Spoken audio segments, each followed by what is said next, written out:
dengan fi'il mudhari.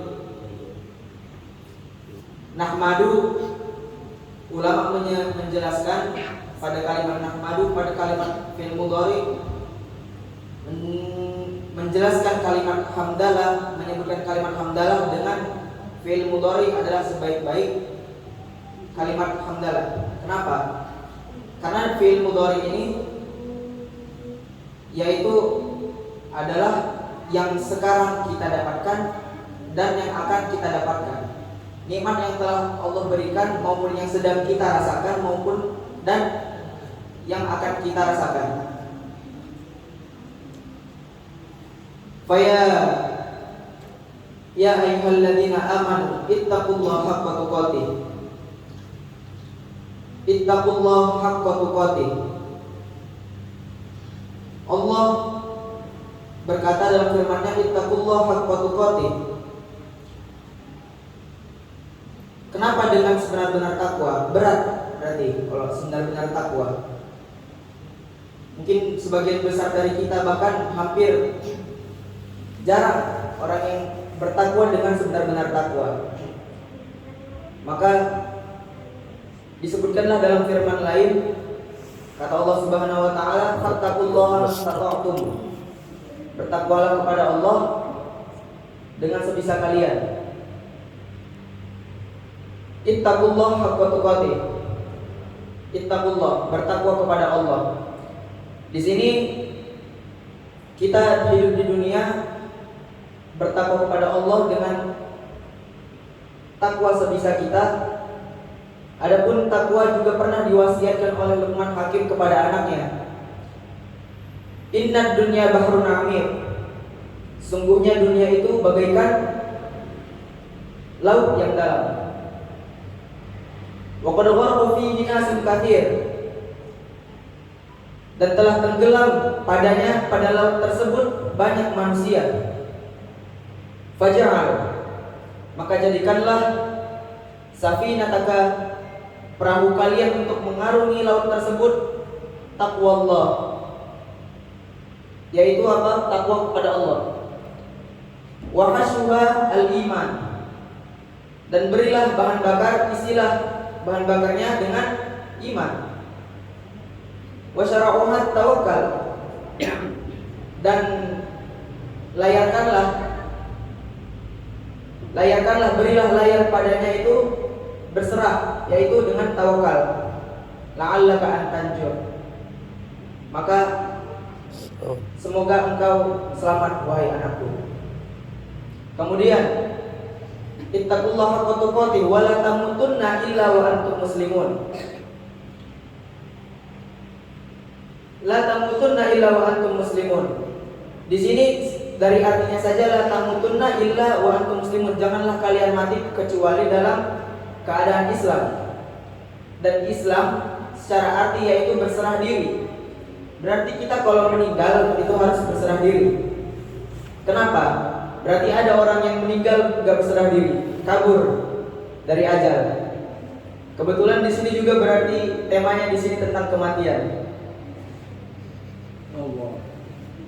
La tamutunna illa wa antum muslimun. Disebutkan dalam kitab Al-Majalis Ats-Tsaniyah karya Imam Ahmad Asy-Syufni, Imam Asy-Syufni, dikisahkan dulu ada sahabat Nabi Sulaiman yang berusaha kabur dari ajalnya. Ini mungkin ceritanya udah lumayan masyhur juga, mungkin ada yang udah tahu juga. Jadi dulu ketika pada zaman Nabi Sulaiman ada pembantu beliau atau sahabat beliau yang setiap harinya berkhidmat kepada Nabi Sulaiman alaihissalam. Kemudian ketika suatu hari malaikat Israel datang berkunjung ke istana Nabi Sulaiman. Ketika berkunjung ke istana Nabi Sulaiman, berkumpullah para menteri-menteri, para sahabat-sahabat Nabi Sulaiman alaihissalam. Ketika dikumpulkan para menteri, para sahabat-sahabat, dengan Nabi Sulaiman, juga malaikat Israel. Kemudian ada sahabat Nabi Sulaiman ini menatap aneh, ada orang. Jadi malaikat Israel di sini tuh lagi menyamar sebagai manusia, bentuknya manusia. Ada orang yang menatap ia dengan tatapan yang menyeramkan. Takutlah si sahabat Nabi Sulaiman tadi ini. Kemudian ya begitu terus selama berjalannya acara berkunjung malaikat Israel, sahabat si Nabi tadi ini ditatap menyeramkan terus. Kembali malaikat Israel kembali sudah pulang. Kemudian sahabat Nabi Sulaiman tadi nanya ke Nabi Sulaiman, "Ya Nabi Sulaiman, aku ingin bertanya, siapa tadi itu yang datang? Kok kayak aneh kali?" Itulah malaikat Israel.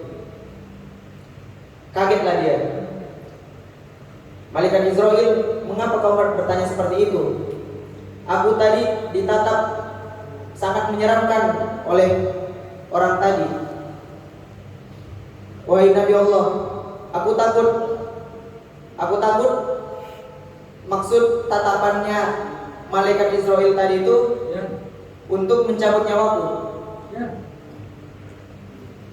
Aku boleh minta tolong ya Nabi Sulaiman?"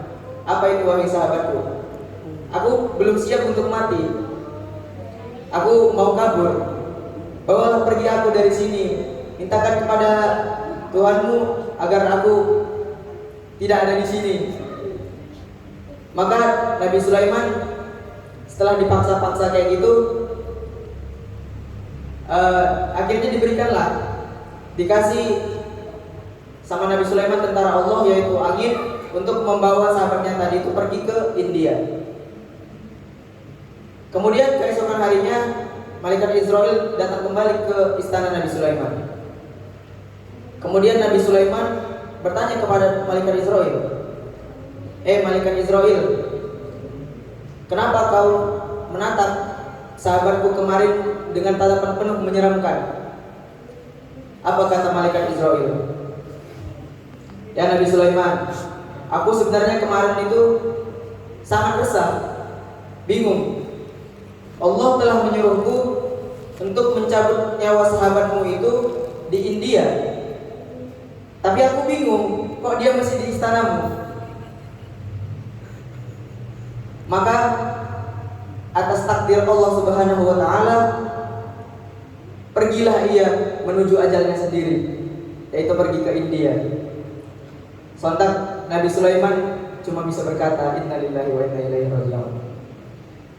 Dari kisah tersebut tadi yang telah saya jelaskan, mungkin didapatkan banyak hikmah di dalamnya. Kematian dalam Al-Quran disebutkan 161 kali. Ada tersebar dalam 53 surah. Mati pasti datang. Ajal tidak bisa ditunda. Karena disebutkan dalam surah Al-Jumu'ah ayat 8, "Qul innal mautal ladzi tafirruna minhu fa innahu mulaqikum tsumma turadduna ila 'alimil ghaibi wasyahadah fa yunabbi'ukum bima kuntum ta'malun." Innal mautal ladzi tafirruna minhu, sungguhnya kematian itu yang kalian lari darinya, fa innahu mulaqikum, maka ketahuilah sesungguhnya kematian itu ia akan datang menemuimu. Mulaqikum, menemuimu. Tsumma turadduna ila 'alimil ghaibi wasyahadah, kemudian kalian akan kembali kepada 'alimil ghaibi wasyahadah, yaitu Allah Subhanahu wa taala yang Maha mengetahui yang gaib dan yang jelas. Fa yunabbi'ukum bima kuntum ta'malun, maka yang akan ia akan beritakan kepada kalian apa yang telah kalian kerjakan di akhirat nanti. Kemudian juga disebutkan dalam surah An-Nisa ayat 78, Yang tadi sudah disebutkan juga oleh Mas Rehan. Mas Dizan. Mas Rehan, Mas Dizan. Mana orang? A'udzubillahi minasyaitonirrajim. Aina ma takunu yudrikumul maut walau kuntum fi burujin musayyadah.